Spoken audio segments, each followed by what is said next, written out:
కవిత arrest తర్వాత అనేక పరిణామాలు చోటు చేసుకున్నాయి. తెలంగాణలో ఆమె పార్టీ అసెంబ్లీ ఎన్నికల్లో ఓడిపోవడంతో పాటు అధికారాన్ని కోల్పోయింది. దీనితో కవితతో పాటు బీఆర్ఎస్ నేతలపై అనేక ఆరోపణలు, విమర్శలు వచ్చాయి. అయితే సుప్రీంకోర్టు కవితకు బెయిల్ మంజూరు చేయడంపై గులాబీ నేతలు హర్షం వ్యక్తం చేస్తుంటే, కాంగ్రెస్ నేతలు మాత్రం బీఆర్ఎస్ నాయకుల ఢిల్లీలో బీజేపీ నేతల ఇళ్ల చుట్టూ తిరిగి బెయిల్ ఇప్పించుకున్నారని విమర్శలు చేస్తున్నారు. బీజేపీ బీఆర్ఎస్ చేస్తున్నటువంటి అవినీతి అక్రమాలపైన చర్యలు ఇప్పటివరకు తీసుకోబోదు. ఎందుకంటే గత 10 సంవత్సరాలుగా కూడా రాష్ట్ర వనరులను కొల్లగొట్టినటువంటి బీఆర్ఎస్ నాయకుల మీద బీజేపీ ఏ రోజు కూడా చర్యలు తీసుకోలేదు. కానీ ఎన్నికలప్పుడు మాత్రం స్వయాన ప్రధానమంత్రి గారే ఇక్కడ తెలంగాణకు వచ్చి అన్ని ఆధారాలు కూడా ఆయన టేబుల్ మీద ఉన్నాయి. ఇది ఒక పెద్ద అవినీతి కుటుంబం అని, ఈ కుటుంబం ఎంత డబ్బులు సంపాదించిందంటే దేశ రాజకీయాలకే డబ్బులు పంపించేటంత సొమ్ము ఆర్జించిందని చెప్పి స్వయాన ప్రధానమంత్రి గారే అన్నారు. ఆయన కాడ ఆధారాలు ఉంటే ఆపేటోడు ఎవడు, కానీ వాళ్ళు చర్యలు తీసుకోరు. ఎందుకు అనంటే తెర వెనకాల బీజేపీ బీఆర్ఎస్ ఒకటే కాబట్టి, వీళ్ళిద్దరికీ కూడా కామన్ శత్రువు కాంగ్రెస్ పార్టీ మాత్రమే కాబట్టి, ఎన్నికలప్పుడు మాత్రమే ఈ డ్రామాలు ఆడతారు కాబట్టి. ఈ రోజుకైనా కూడా కాంగ్రెస్ పార్టీ, మొన్ననే ముఖ్యమంత్రి గారు రేవంత్ రెడ్డి గారు కూడా చెప్పిండ్రు, కవిత గారు బెయిల్ మీద బయటకు వస్తారు, తర్వాత బీజేపీ బీఆర్ఎస్ ఒకటి కాబోతున్నాయని చెప్పి. కాగా కవితకు మంజూరైన ఈ బెయిల్పై కొన్ని ప్రధాన అంశాలు ఉన్నాయని చెప్పి ప్రధాన ప్రతిపక్షాలు విమర్శలు చేస్తున్నాయి. అవేంటో ఒకసారి చూద్దాం.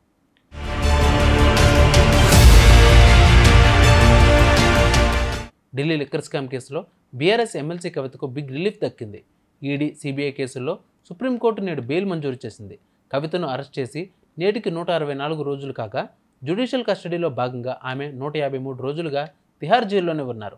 పలుమార్లు ఆమె బెయిల్ కోసం సిబిఐ, ఈడీ కోర్టులను ఆశ్రయించగా చేదు అనుభవమే ఎదురైంది. దీనితో కవిత సుప్రీంకోర్టులో బెయిల్ పిటిషన్ దాఖలు చేశారు. నేడు ఈ పిటిషన్ విచారణకు రాగా జస్టిస్ గవాయి విశ్వనాథులతో కూడిన ధర్మాసనం ఆమెకు బెయిల్ మంజూరు చేసింది. కవితకు బెయిల్ మంజూరు చేసే విషయంలో సుప్రీంకోర్టు 3 అంశాలను ప్రధానంగా పరిగణలోకి తీసుకుంది. ఈ కేసులో సిబిఐ తుది ఛార్జిషీట్ దాఖలు చేయడం, ఈడీ దర్యాప్తును కూడా పూర్తి చేయడం, కవితను మహిళగా కూడా పరిగణించి ఆమెకు బెయిల్ మంజూరు చేస్తున్నట్లు దుసభ్య ధర్మాసనం వెల్లడించింది. 10 లక్షల చొప్పున 2 కేసుల్లో 20 లక్షల వ్యక్తిగత పూచీకత్తుతో పాటు పాస్పోర్ట్ స్వాధీనం చేయాలని ఆదేశించింది. ఇక దేశవ్యాప్తంగా సంచలనం సృష్టించిన ఢిల్లీ లిక్కర్ స్కామ్ కేసులో కవితకు మార్చి 15న హైదరాబాద్లో అరెస్ట్ చేశారు. ఈడీ కోర్టు ఆమెకు మార్చి 26న జ్యుడిషియల్ కస్టడీకి విధించింది. అప్పటి నుంచి కవిత తిహార్ జైల్లోనే ఉన్నారు. ఇదే కేసులో సిబిఐ ఆమెను ఏప్రిల్ 15న అరెస్ట్ చేశారు. పలుమార్లు సిబిఐ అధికారులు ఆమెను విచారించి అభియోగాలు మోపారు. సౌత్ గ్రూప్ నుంచి 100 కోట్ల అక్రమ లావాదేవీలు జరిపినట్లు అభియోగాల్లో పేర్కొన్నారు. ఇదిలా ఉండగా 153 రోజులు జైల్లో ఉన్న కవిత దాదాపు 11 కేజీల బరువు తగ్గారు. ఈ క్రమంలోనే జూలై 16న కవిత తొలిసారి అస్వస్థతకు గురయ్యారు. దీనితో ఆమెను ఢిల్లీలోని దీన్ దయాళ్ ఉపాధ్యాయ ఆసుపత్రికి తరలించి చికిత్స అందించారు. జడ్జి అనుమతితో జూలై 18న ఎయిమ్స్కు తరలించి చికిత్స అందించారు. ఆగస్టు 22న కవిత మరోసారి అస్వస్థతకు గురయ్యారు. వైరల్ ఫీవర్తో పాటు గైనిక్ సమస్యలతో బాధపడడంతో ఆమెను ఎయిమ్స్కు తరలించారు. భర్త అనిల్ సమక్షంలో వైద్య పరీక్షలు నిర్వహించిన డాక్టర్లు అదే రోజు తిరిగి జైలుకు తరలించారు.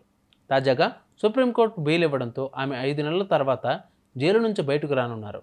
కవితకు బెయిల్ రావడంపై బీఆర్ఎస్ నేతలు హర్షం వ్యక్తం చేస్తున్నారు. సాయంత్రం 6 తర్వాత కవిత జైలు నుంచి విడుదలయ్యే ఛాన్స్ ఉంది. ఈ మేరకు బెయిల్ ఆర్డర్ కాపీలను తీసుకున్న న్యాయవాదులు తిహార్ జైలుకు బయలుదేరారు. ఒకసారి ఢిల్లీ లిక్కర్ స్కామ్ వెలుగులోకి వచ్చినప్పటి నుంచి కవితకు బెయిల్ వచ్చిన ఇప్పటి వరకు అసలు ఏం జరిగింది ఒకసారి రివిజన్ చేద్దాం మనం. ఎమ్మెల్సీ కవిత సుదీర్ఘకాలం జైలు జీవితాన్ని గడిపిన తరువాత బెయిల్పై విడుదలవుతున్నారు. మార్చి 15న ఎమ్మెల్సీ కవిత అరెస్టుకు 10 రోజుల ముందు కవితపై ఈడీ నోటీసులు. విచారణకు హాజరు కాని కవిత. 2022 జూలైలో వెలుగులోకి వచ్చిన లిక్కర్ స్కామ్. 5 నెలల తరువాత ఫస్ట్ టైం విచారణ జరిపిన సిబిఐ. 2022 డిసెంబర్ 11న కవిత ఇంట్లోనే సిబిఐ విచారణ. సిఆర్పిసి 160 కింద 7 గంటల పాటు రికార్డైన వాంగ్మూలం. 2023 మార్చి 11న ఫస్ట్ టైం ఈడీ విచారణకు కవిత హాజరు. మార్చి 15న కవిత అరెస్ట్. మార్చి 16, 20, 21న ఢిల్లీలో విచారణ జరిపిన ఈడీ. విచారణలో 8 ఫోన్లను ఈడీకి సమర్పించిన కవిత. మొదటిసారి ఈడీ, సిబిఐ ఛార్జిషీట్లో కవిత పేరు ప్రస్తావన. జైల్లో ఉండగా కవితకు పలుమార్లు అస్వస్థత. ఆగస్టు 22న ఎయిమ్స్లో చికిత్స తీసుకున్న కవిత.